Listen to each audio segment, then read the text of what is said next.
So what's up mga langga, magandang araw po sa inyong lahat. And for today's video ay ito na po yung update po dito sa aming buhay sa bukid mga langga. Nagluto po ako dyan ng native chicken. Kasi po ay ipapaulam ko po dito sa ating panday. So andito po si Mani An. Ito po yung araw na i-continue po natin yung paggawa ng ating kusina. Talagang tinrabaho na po talaga namin ito kasi nga po natatakot kami na yung kahoy namin ay baka anayin, baka po kainin na po siya ng ana at sayang naman po mga langga, no? So ayan, kung nakikita nyo po, late po yung ating update, no? So yung ating temporary kitchen ay wala na po dyan mga langga. Tinanggal na po namin dyan. Hindi ko lang po na video talagang nawala sa isip ko. Kasi nga po nagmamadali kami na meron po talaga kaming magawa sa araw na to, no? So temporary dyan muna ako nagluluto sa may mesa namin mga langga. So yan, nagluluto ako dyan para sa aming tanghalian. Kasi nga merong panday at kailangan natin siyang pakainin ng may sabaw para lumakas naman yung kanyang pangangatawan para tuloy-tuloy yung trabaho natin mga langga. So tingnan nyo, yung kusina natin ay may may pintuan na siya mga langga. Tinanggal yung yung temporary kitchen. Tapos yun, doon muna ako nagluto sa mesa. So andyan si Insik, siya yung assistant ni Mani An mga langga. Nalagyan na din ng hollow blocks yung bali kwarto para sa kusina mga langga. Ngayon ko lang talaga na-update na video. Nawala sa isip ko mga langga yung update po kayo. Pasensya na po kayo mga langga. So yan na muna yung yung update natin. Ayan, parang minostra na or pinakita na po ni Manoy kung ano yung forma ng ating lababo. So yan yung ating lababo mga langga. Matagal na po namin pinabilihan ni Tita Vivian. So yan po yung update sa araw na ito mga langga. Huwag po kayong mag-alala. From now on ay i-update ko na po talaga kayo every step of the way. So ngayong araw lang po talaga, ay bali pang 2 days na po namin na pinagawa itong aming kusina mga langga. Kasi yun lang po talaga yung kaya ng budget natin kasi alam niyo naman po, mahal na po talaga ngayon ang papanday. Kaya naman po ni Insik na magpanday mga langga. Pero may mga parts po kasi, lalo na yung pagpi-planer or yung paglalagay ng, basta may mga parts na parang nahihirapan siya talaga mga langga na kailangan ng panday. So yun nga, natatakot po kami na baka po anayin or maubos ng anay yung mga pinagabas na kahoy. Masasayang lang po talaga yun. Kaya yun, unti-unti lang po talaga naming pinapagawa yung kusina. So parang 2 days lang po namin napagawa. Siguro sa masusunod na naman na kung meron na naman po kaming pera. So nagpapasalamat po kami kay Manoy kasi anytime na kailangan namin siya, andyan po siya palagi mga langga, no? Pinsan po yun Insik, siya po yung gumawa nitong aming bahay. Siya po yung talagang nagpanday nitong aming bahay, no? So hindi na po kailangan ng assist or kailangan ng ano ba yun Insik? Anong assist ba? So hindi na po kailangan ng helper mga langga kasi andito naman po kami. Andito din po si Insik, andito din po si Papa, kami. So ayun, kaya po yun po yung ganap sa araw na ito. Hindi ko lang po talaga siya na na-update agad kasi nawala talaga sa isip ko mga langga. Ang iniisip lang po talaga namin kasi nung tingnan kasi ni Insik yung mga kahoy na kanang yung mga na-cut na kahoy o yung pinagabas namin na kahoy mga langga, lalo na ngayon na nung laging umuulan talaga, pinasok yung ng tubig yung yung lagayan ng mga kahoy namin. Kaya napagdesisyon na namin na kahit meron lang kaming pang 2 araw para lang talaga magawa yung mga kahoy kasi meron na po kaming materials mga langga. Nandito na yung mga kahoy namin. Yung kailangan lang po talaga ay yung mga amakan, yung ganun. So yun yung tatrabahuin natin unti-unti. So huwag po kayong mag-alala at i-update namin kayo lagi sa sa aming paggawa ng aming kusina. So ngayon, pakita ko po sa inyo na klaro yung ating ditong ating sala. So ito yung mga langga, ito yung sinasabi ko sa inyo, 'di ba? Dito nakalagay yung ating dito nakalagay yung ating temporary kitchen, 'di ba? Tapos dito yung ating platuhan, naka-open pa naman 'to. So ayun. Dito nakalagay. So ang ginawa nila ni Mani An ay tinanggal yung temporary kitchen kasi sobrang pangit yung tingnan kasi mga langga. Kasi temporary lang kasi yun. So tinanggal yung dito, yung temporary kitchen. Ayan. Tinanggal po siya dyan. Tapos nilagyan ng semento at continue po itong plywood. Tapos dito naman sa part na to, sa pintuan mga langga, dito sa pintuan na to, yan. Yan yung pintuan. Malaki po siya mga langga. Yung pintuan, So ayan.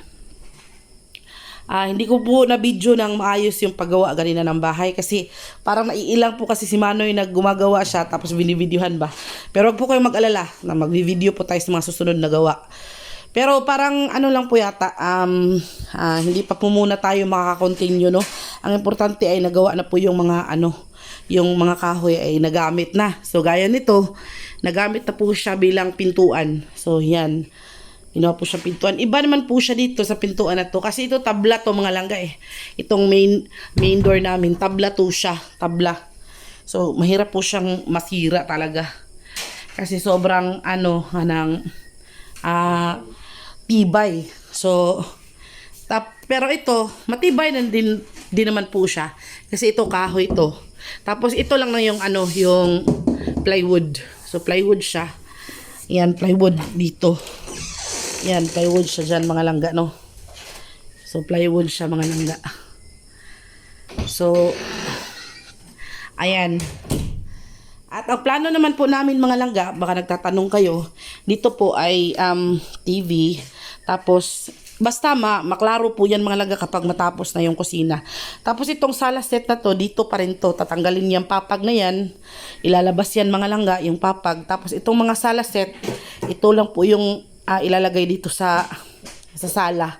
Tapos yung ref naman natin ay doon sa kusina kasi doon talaga siya dapat kasi doon yung lutuan ref. Tapos itong platuhan, ito doon sa kusina to mga langga. Ang maiiwan dito sa sala ay ito lang mga sala set. Ito.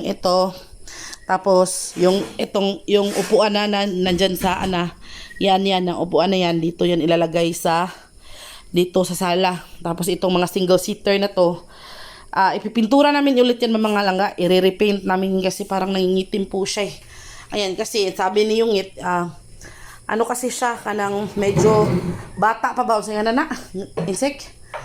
Bata na kahoy ba or medyo basa pa yun kahoy.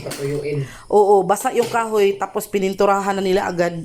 Kaya po nangingitim po talaga siya. Pero i-repaint po natin yun mga langga. Baka nagtaka kayo kung anong ginagawa ni Insik. Inaayos po niya yung aming ceiling fan kasi nasira po yung ceiling fan mga langga. Dito naman sa part na to kung nagtatanong kayo kung amin bang kikisame. So bahala na po mga langga no. Hindi po namin alam kung makikisame siya. Basta ang importante, kailangan po kasi siyang palitan ng mga, kasi may ibang parts kasi ng yero na parang na siya, parang luma na ba, nasira na. Kaya, kailangan muna natin siyang palitan pag nagkapera tayo mga langga. So, ayan. So, mahahawa na ito mga langga. Ito namang ating berhead o itong ating altar ay ilalagay natin dito sa sala. Dito naman sa part na to para nakaharap po talaga siya sa salas. Tapos yun, mahahawa na ito mga langga. Ngayon, messy pa. Sobrang magulo pa mga langga kasi nga pangalawang araw ng paggawa ni Manian ngayon. So ayan, tinanggalan ko muna siya ng mga kortina para hindi siya maalikabukan ba. So, nilabhan ko po muna lahat ng mga kortina namin. So, ito, matatanggal to. At ito namang TV na to, mga langga ito, ilalagay to ni Insik dito. Dito siya ilalagay. Tapos, itong mga yung mga mesa na yan, itong center table, ilalagay natin yan dito sa center. Yan, dito. Para yung sala set ay kompleto. Yung mga sofa, itong mga matataas na na upuan, tapos yung mga single seater na dalawa at yung center table. So, yung papag na yan ay tatanggalin yan mga langga. Tatanggalin yung papag na yan para wala na yan dyan kung matatapos na yung kusina. Kasi nga, yung kusina ay nandun yung kwarto, yung malaking kwarto, yung kwarto namin ni Insik, no? At ito naman kwarto na to ay para to sa guest kung meron mga bisita. Tapos, ayun, dipinturahan natin siya para medyo gumanda-ganda naman mga langga. No, pipinturahan natin 'yan.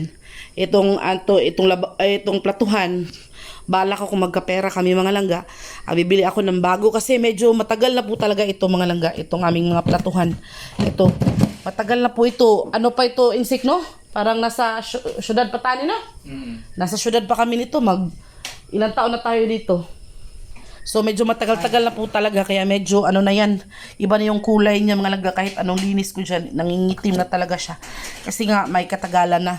Tapos nabili ko po siya ng parang 700 lang kasi yung regular price nito ay kanang 1,000 plus. Kaso lang, kasi siya, sira yung kanyang takip ba?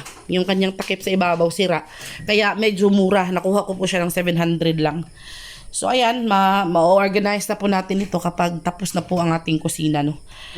So ayun.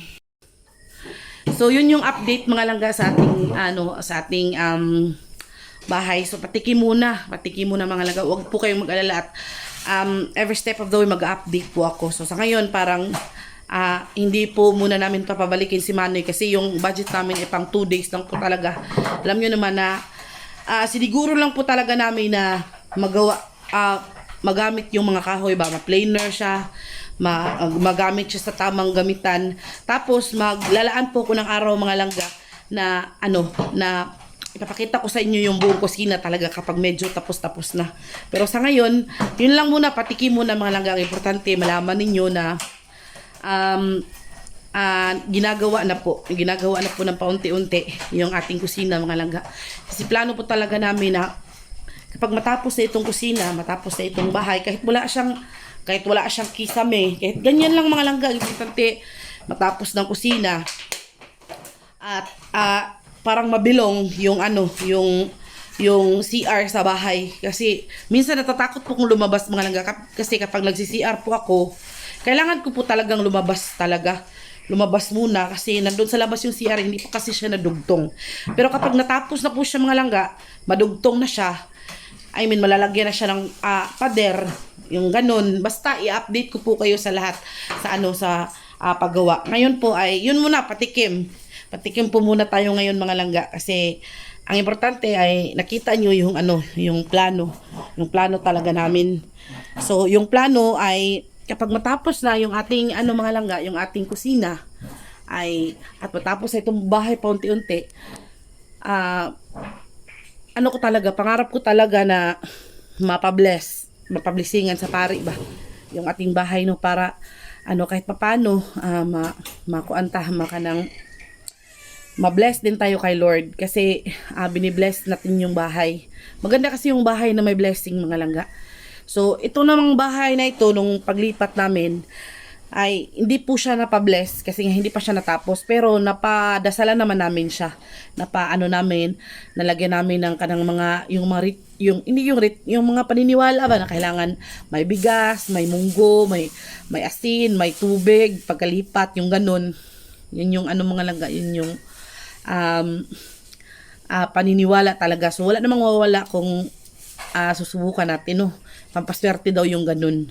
So lumipat po kami ng 18 ng January, nagtuwad. So ayun mga langga, yun yung update talaga. So medyo busy po kami ngayon. At sana no, kapag kasi yung kontrata namin kay Manoy pang 2 days lang. So pagkatapos ng 2 days niya, na yung mga kahoy na planer na, nakagawa na siya ng mga pintuan, yung mga sira ba, yung sa pintuan talaga, na nalagyan na niya ng pintuan, insik, sana ko kadiha So yan, nalagyan na ng mga langga ng pintuan yung kusina, no. So, yun talaga yung plano namin, nalagyan ng pintuan para may privacy yung nasa kusina, mga nagluluto, tapos dito sa may salas kung may mga bisita tayo, no. So yun, sana patapos ng paunti-unti itong ating bahay mga langga. Kaya ulitin ko po, nagpapasalamat po ako kay Tita Vivian Mariano kasi po kundi dahil sa kanya, hindi nagkaroon ng bahay talaga dito. So yung mga lababo, gaya ng mga lababo, meron na po na nakabili na po kami, pinabili din po yun ni Tita Vivian Mariano. So yun po yung mga gamit na nabili niya. So yung lababo naman isi-separate ko po yun sa pagva-vlog next time kapag gagawin na yun. So ang ginawa nila ni Insik doon ay nilagyan na nila ng yun bang forma ba? Yung forma, sukat, sinukat na nila doon yung lababo, kung saan nilagay yung lagayan ng plato. So yun, marami tayong pangarap mga langga. Totoo po talaga yung sinasabi nila kapag nagkakaedad ka or tumungtong ka sa 30s, ay yung pangarap mo ay nasa bahay mo na lang, yung mga gamit sa bahay. Hindi na ako nangangarap na magkaroon ng mga bagong damit, ng bagong cellphone, ng mga bagong sapatos, yung mga ganun. Hindi ko na pinangarap yung ganun mga langga. Yung pangarap ko ngayon, makabili ng mga plato, makabili ng mga kubyertos, mga baso. Kasi mahilig po talaga akong mag-collection ng mga mga mug, yung ganun, pangkape ba. Masarap kasi tingnan mga langga kung meron kang mga gamit sa bahay. So ayun, meron na naman po akong paunti-unti na, pero hindi ko pa siya ginamit ngayon. Mga plato, mga bowl, mga ganun, mga baso, mga bigay ni, shout out to Auntie Josephine, mga baso na bigay ni Auntie Josephine. So yun, mga gamit na bigay ni Tita Vivian yung sa mga unang panahon. So yun, yung lababo natin ay meron na din pong tiles, no. So yung pag-install na lang talaga yung kulang. So ngayon po na medyo kulang po tayo sa materials, paunti-unti na lang po natin gagawin. So ayun, 2 days po yung kontrata natin kay Manoy sa paggawa. So bukas ay stop muna siya kasi wala pa tayong budget sa pagbayad sa panday mga langga. Kasi alam niyo naman yung panday 500 per day. Tapos buti nga dito 500 lang, doon pala sa Bohol ay mga 700 to 800 per day mga langga. So mabuti na lang si Manoy 500 lang yung araw niya. Tapos libre na yon lunch. So hindi naman po siya mapili sa ulam. Ang importante lang kanin niya ay mais kasi ayaw niya ng humay. So kahit may tuyo, okay na po siya mga langga. Bali tulong na din po niya sa amin kasi matagal-tagal na din po talaga mga langga simula nang mabili namin yung pinabili ni Tita Vivian nung yung mga gamit gaya ng lababo. Sobrang tagal na, pero lagi ko po talaga siyang nililinis, dinadalaw para po kapag pwede na siyang i-install ay okay na okay pa rin mga langga. Kaya alam nyo mga langga, pag nakakita ako ng mga videos bitaw na nag-renovate sa kusina, kasi maganda kasing pangarap ko din po kasi na maghugas ng mga plato sa lababo talaga. Yung may lababo ka, tapos meron na din kaming nabili na yung faucet na pag ganun ba, yung faucet bitaw na pwede mo siyang turn left, turn right. Kasi yung lababo kasi, one of these days mga lagay vlog ko, yung nilagay na kasi yung lababo doon kasi sinukat ba.